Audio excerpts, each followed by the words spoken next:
Letras malditas. El ceremonial de H.P. Lovecraft.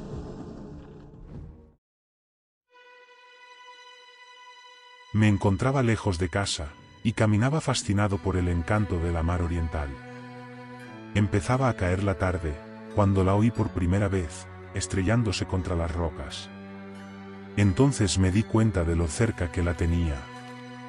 Estaba al otro lado del monte, donde los sauces retorcidos recortaban sus siluetas sobre un cielo cuajado de tempranas estrellas. Y porque mis padres me habían pedido que fuese a la vieja ciudad que ahora tenía a paso, proseguí la marcha en medio de aquel abismo de nieve recién caída, por un camino que parecía remontar, solitario, hacia Aldebarán, tembloroso entre los árboles, para luego bajar a esa antiquísima ciudad, en la que jamás había estado, pero en la que tantas veces he soñado durante mi vida. Era el día del invierno, ese día que los hombres llaman ahora Navidad, aunque en el fondo sepan que ya se celebraba cuando aún no existían ni Belén, ni Babilonia, ni Memphis, ni aun la propia humanidad. Era, pues, el día del invierno, y por fin llegaba yo al antiguo pueblo marinero donde había vivido mi raza, mantenedora del ceremonial de tiempos pasados, aun en épocas en que estaba prohibido. Al viejo pueblo llegaba, cuyos habitantes habían ordenado a sus hijos, y a los hijos de sus hijos, que celebraran el ceremonial una vez cada 100 años, para que nunca se olvidasen los secretos del mundo originario. Era la mía una raza vieja, ya lo era cuando vino a colonizar estas tierras, hace 300 años. Y era la mía una gente extraña, gente solapada y furtiva, procedente de los insolentes jardines del sur, que hablaban otra lengua antes de aprender la de los pescadores de ojos azules. Y ahora estaba esparcida por el mundo, y únicamente se reunía a compartir rituales y misterios que ningún otro viviente podría comprender. Yo era el único que regresaba aquella noche al viejo pueblo pesquero como ordenaba la tradición, pues solo recuerdan el pobre y el solitario. Después, al coronar la cuesta del monte, dominé la vista de Kingsport, adormecido en el frío del anochecer, nevado, con sus vetustas veletas, sus campanarios, sus tejados y chimeneas, los muelles, los puentes, los sauces y cementerios. Los interminables laberintos de calles abruptas, estrechas y retorcidas, serpenteaban hasta lo alto de la colina donde se alzaba el centro de la ciudad, coronado por una iglesia extraña que el tiempo parecía no haber osado tocar. Una infinidad de casas coloniales se amontonaban en todos los sentidos y niveles, como las abigarradas construcciones de madera de algún niño. Las alas grises del tiempo parecían cernerse sobre los tejados y las nevadas buhardillas. Los faroles y las ventanas emitían en la oscuridad unos reflejos que iban a juntarse con Orión y las estrellas primordiales. Y la mar rompía incesante contra los muelles miserables, aquella mar de la que emergiera nuestro pueblo en los viejos tiempos. Junto al camino, una vez arriba de la cuesta, había una colina yerma barrida por el viento.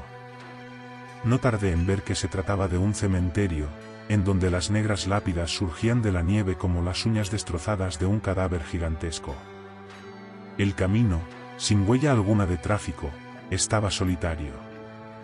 Únicamente me parecía oír, de cuando en cuando, unos crujidos como de una horca estremecida por el viento. En 1692 ahorcaron a 4 de mi raza por brujería. Una vez que la carretera comenzó a descender hacia la mar, presté atención por si oía el alegre bullicio de los pueblos al anochecer, pero no oí nada. Entonces recordé la época en que estábamos, y se me ocurrió que el viejo pueblo puritano conservaría tal vez costumbres navideñas, extrañas para mí, y que entonces estaría entregado a silenciosas oraciones. Así que abandoné mis esperanzas de oír el bullicio propio de estas fiestas, dejé de buscar viajeros con la mirada, y seguí mi camino. Fui dejando atrás, a uno y otro lado, las silenciosas casas de campo con sus luces ya encendidas. Después me interné entre las oscuras paredes de piedra, en las que el aire salitroso mecía las chirriantes enseñas de antiguas tiendas y tabernas marineras.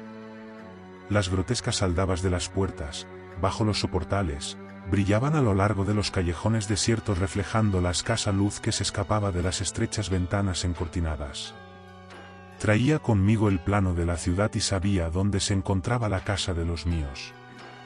Se me había dicho que sería reconocido y que me darían acogida, porque la tradición del pueblo posee una vida muy larga. De modo que apresuré el paso y entré en Back Street hasta llegar a Circle Court, luego continué por Green Lane, única calle pavimentada de la ciudad, que va a desembocar detrás del edificio del mercado.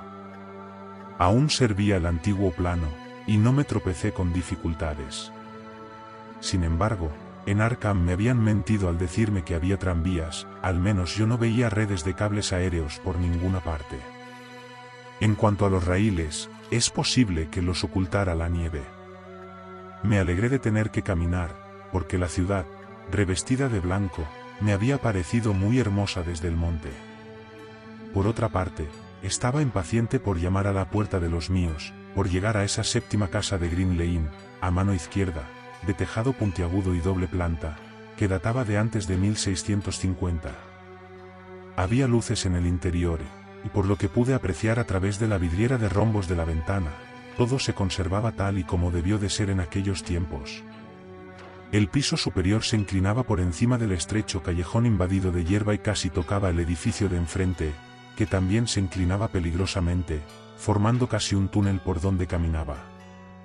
Los peldaños del umbral estaban enteramente limpios de nieve. No había aceras y muchas casas tenían la puerta muy por encima del nivel de la calle, llegándose hasta ella por un doble tramo de escaleras con barandilla de hierro. Era un escenario verdaderamente singular, acaso me pareció tan extraño por ser yo extranjero en Nueva Inglaterra. Pero me gustaba, y aún me hubiera resultado más encantador si hubiera visto pisadas en la nieve, gentes en las calles y alguna ventana con las cortinillas descorridas. Al dar los golpes con aquella vieja aldaba de hierro, me sentí preso de una alarma repentina. Se despertó en mí cierto temor que fue tomando consistencia, debido tal vez a la rareza de mi estirpe, al frío de la noche o al silencio impresionante de la vieja ciudad de costumbres extrañas. Y cuando en respuesta a mi llamada, se abrió la puerta con un chirrido quejumbroso, me estremecí de verdad, ya que no había oído pasos en el interior. Pero el susto pasó enseguida. El anciano que me atendió, vestido con traje de calle y en zapatillas, tenía un rostro afable que me ayudó a recuperar mi seguridad, y aunque me dio a entender por señas que era mudo, escribió con su punzón, en una tablilla de cera que traía, una curiosa y antigua frase de bienvenida. Me señaló con un gesto una sala baja iluminada por velas. Tenía a la pieza gruesas vigas de madera y recio y escaso mobiliario del siglo XVII. Aquí, el pasado recobraba vida, no faltaba ningún detalle. Me llamaron la atención la chimenea, de campana cavernosa, y una rueca sobre la que una vieja, ataviada con ropas holgadas y bonete de paño, de espaldas a mí, se inclinaba afanosa pese a la festividad del día.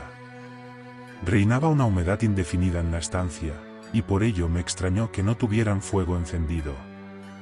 Había un banco de alto respaldo colocado de cara a la fila de ventanas encortinadas de la izquierda, y me pareció que había alguien sentado en él, aunque no estaba seguro. No me gustaba nada de lo que veía allí y nuevamente sentí temor. Y mi temor fue en aumento, porque cuanto más miraba el rostro suave de aquel anciano, más repugnante me parecía su suavidad. No pestañeaba, y su color era demasiado parecido al de la cera. Por último, llegué a la plena convicción de que aquello no era un rostro sino una máscara confeccionada con diabólica habilidad. Entonces sus flojas manos, curiosamente enguantadas, escribieron con pasmosa soltura en la tablilla, informándome de que yo debía esperar un rato antes de ser conducido al sitio donde se celebraría el ceremonial.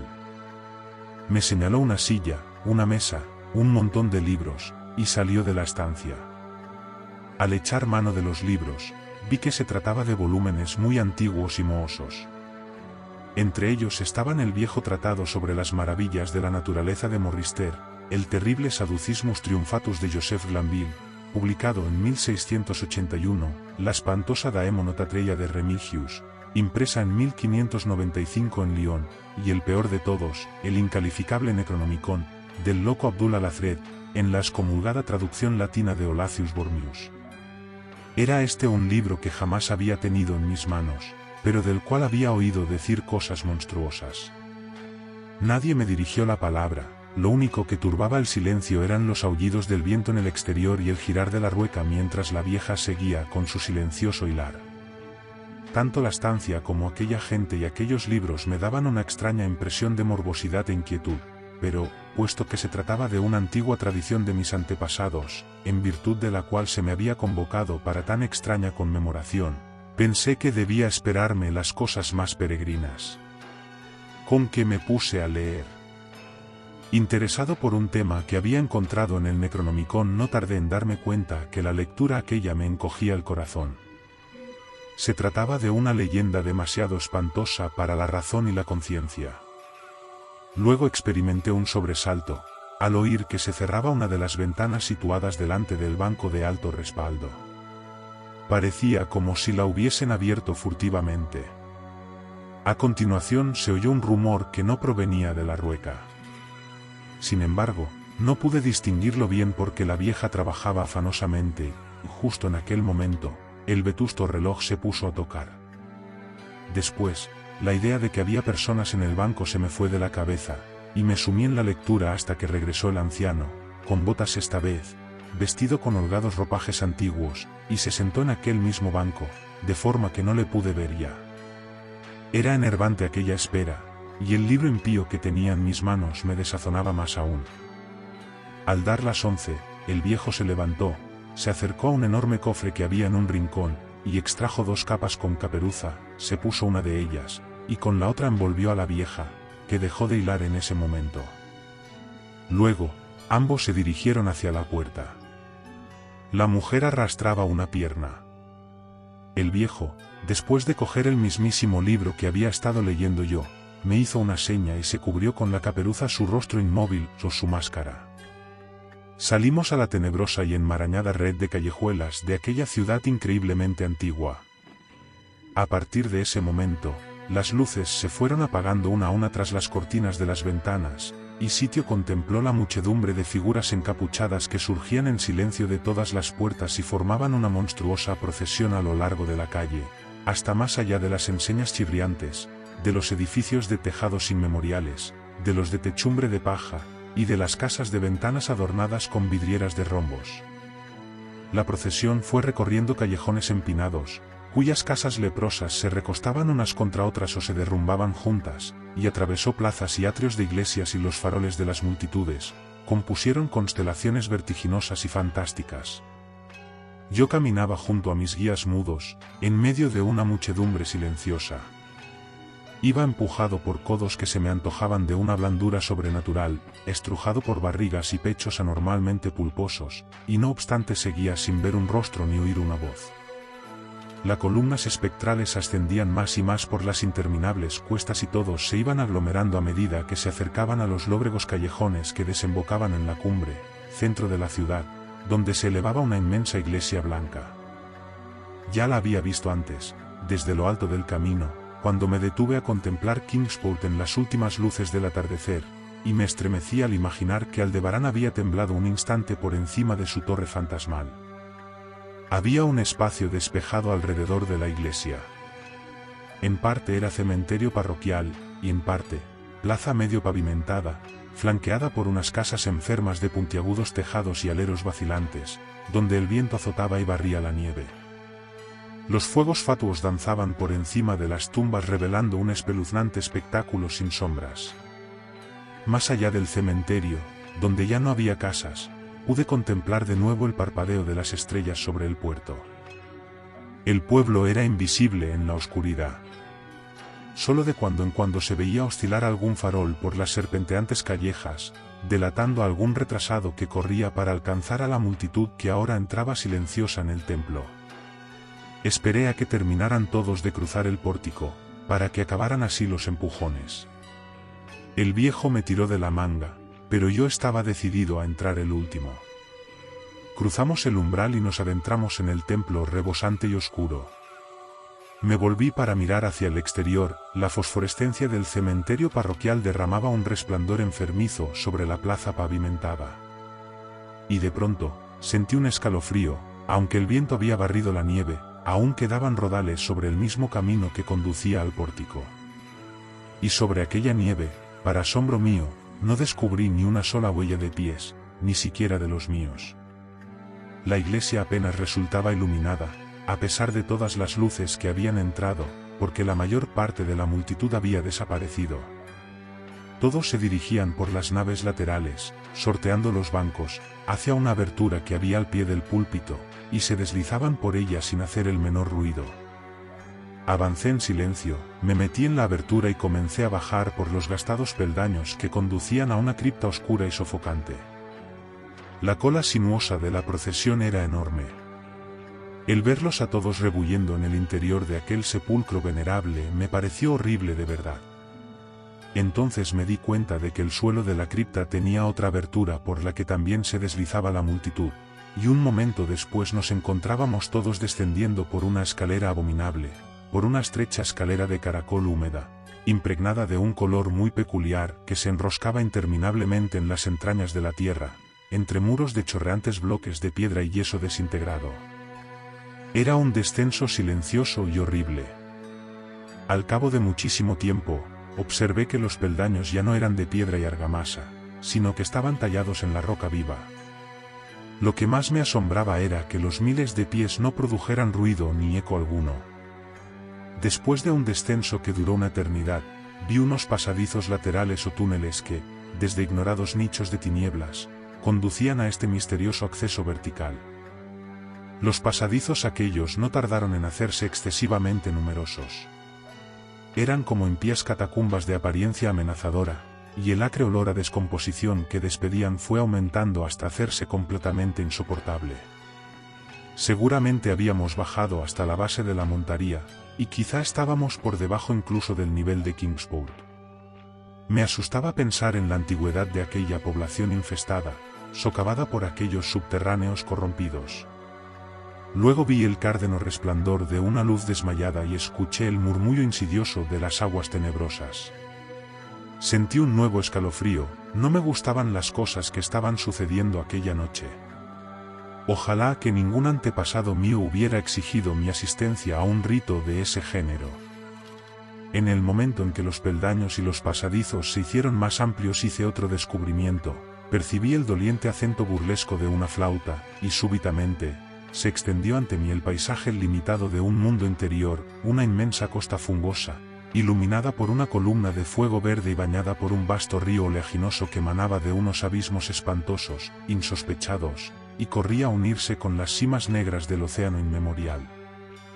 Desfallecido, con la respiración agitada, contemplé aquel averno profano de leproso resplandor y aguas mucilaginosas. La muchedumbre encapuchada formó un semicírculo alrededor de la columna de fuego. Era el rito del invierno, más antiguo que el género humano y destinado a sobrevivirle, el rito primordial que prometía solsticio y primavera después de las nieves, el rito del fuego, del eterno verdor, de la luz y de la música.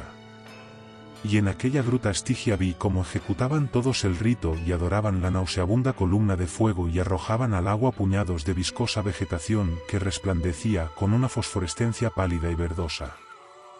Y vi también, fuera del alcance de la luz, un bulto amorfo, achaparrado, que tocaba la flauta de modo repugnante. Y mientras tañía la criatura monstruosa, me pareció oír también unas notas apagadas en la fétida oscuridad donde nada podía ver. Pero lo que más me llenaba de espanto era la columna de fuego. Brotaba como un surtidor volcánico de las negras profundidades, no arrojaba sombras como una llama normal, y bañaba las rocas salitrosas de un verdor sucio y venenoso. Toda aquella hirviente combustión no producía calor, sino únicamente la viscosidad de la muerte y la corrupción. El hombre que me había guiado se escurrió ahora hasta colocarse junto a la horrible llama y ejecutó unos rígidos ademanes rituales hacia el semicírculo que le miraba. En determinados momentos del ceremonial, los asistentes rindieron homenaje de acatamiento, especialmente cuando levantó por encima de su cabeza aquel detestable Necronomicon que llevaba consigo. Yo también tomé parte en todas las reverencias, puesto que había sido convocado a esta ceremonia de acuerdo con los escritos de mis antecesores. Después, el viejo hizo una señal al que tocaba la flauta en la oscuridad, este cambió su débil zumbido por un tono, más audible, provocando con ello un horror inimaginable e inesperado. Faltó poco para que me desplomara sobre el limo de la tierra, traspasado por un espanto que no provenía de este mundo ni de ninguno, sino de los espacios enloquecedores que se abren entre las estrellas. En la negrura inconcebible, más allá del resplandor gangrenoso de la fría llama, en las tartáreas regiones a través de las cuales se retorcía aquel río oleaginoso, extraño, insospechado, apareció danzando rítmicamente una horda de mansos, híbridos seres alados que ningún ojo, ningún cerebro en su sano juicio, ha podido contemplar jamás.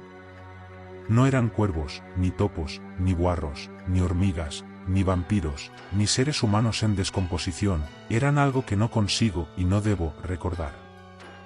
Daban saltos blandos y torpes, impulsándose a medias con sus pies palmeados y a medias con sus alas membranosas. Y cuando llegaron hasta la muchedumbre de celebrantes, las figuras encapuchadas se agarraron a ellos, montaron a horcajadas, y se alejaron cabalgando, uno tras otro, a lo largo de aquel río tenebroso, hacia unos pozos y galerías donde venenosos manantiales alimentan el caudal tumultuoso y horrible de las negras cataratas. La vieja hilandera se había marchado con los demás, y el viejo se había quedado, porque yo me negué a cabalgar sobre una de aquellas bestias como los otros. El flautista amorfo había desaparecido, pero dos de aquellas bestias permanecían allí pacientemente.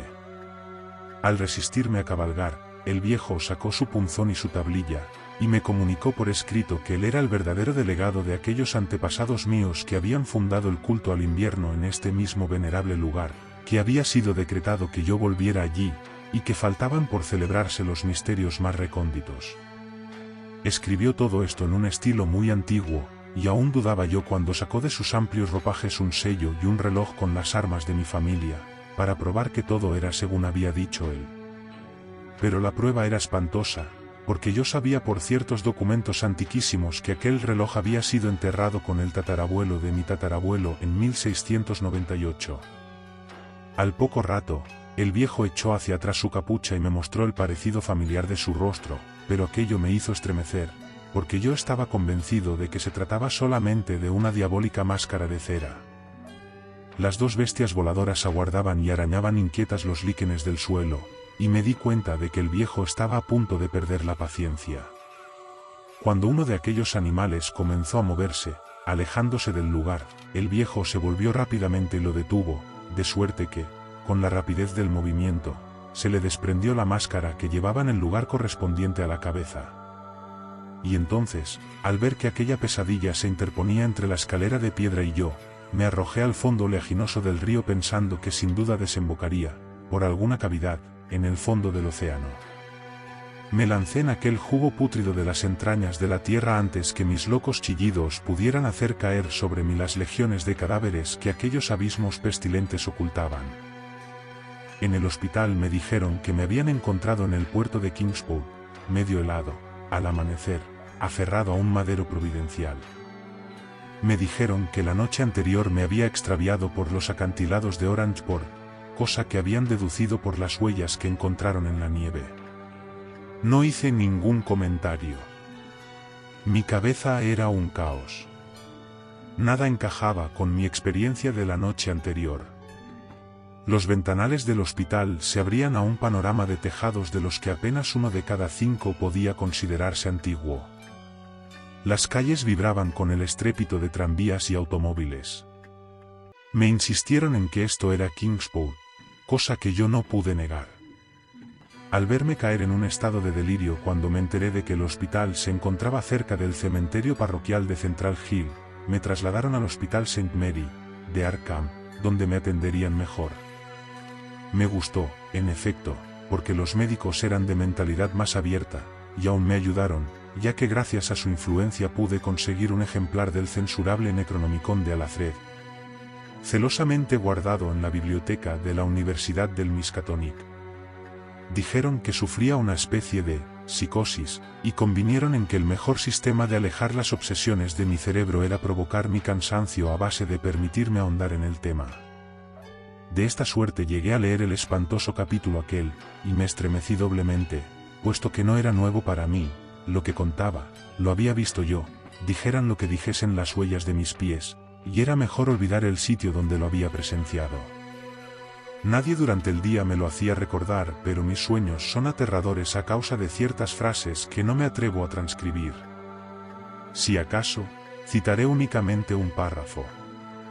Lo traduciré lo mejor que pueda de ese desgarbado latín vulgar en que está escrito: las cavernas inferiores, escribió el loco Alfred, son insondables para los ojos que ven, porque sus prodigios son extraños y terribles. Maldita la tierra donde los pensamientos muertos viven reencarnados en una existencia nueva y singular, y maldita el alma que no habita ningún cerebro. Sabiamente dijo Ibn Sakabat: bendita la tumba donde ningún hechicero ha sido enterrado y felices las noches de los pueblos donde han acabado con ellos y los han reducido a cenizas. Pues de antiguo se dice que el espíritu que se ha vendido al demonio no se apresura a abandonar la envoltura de la carne, sino que ceba, e instruye al mismo gusano que roe, hasta que de la corrupción brota una vida espantosa, y las criaturas que se alimentan de la carroña de la tierra aumentan solapadamente para hostigarla, y se hacen monstruosas para infestarla. Excavadas son, secretamente, inmensas galerías donde debían bastar los poros de la tierra, y han aprendido a caminar unas criaturas que solo deberían arrastrarse.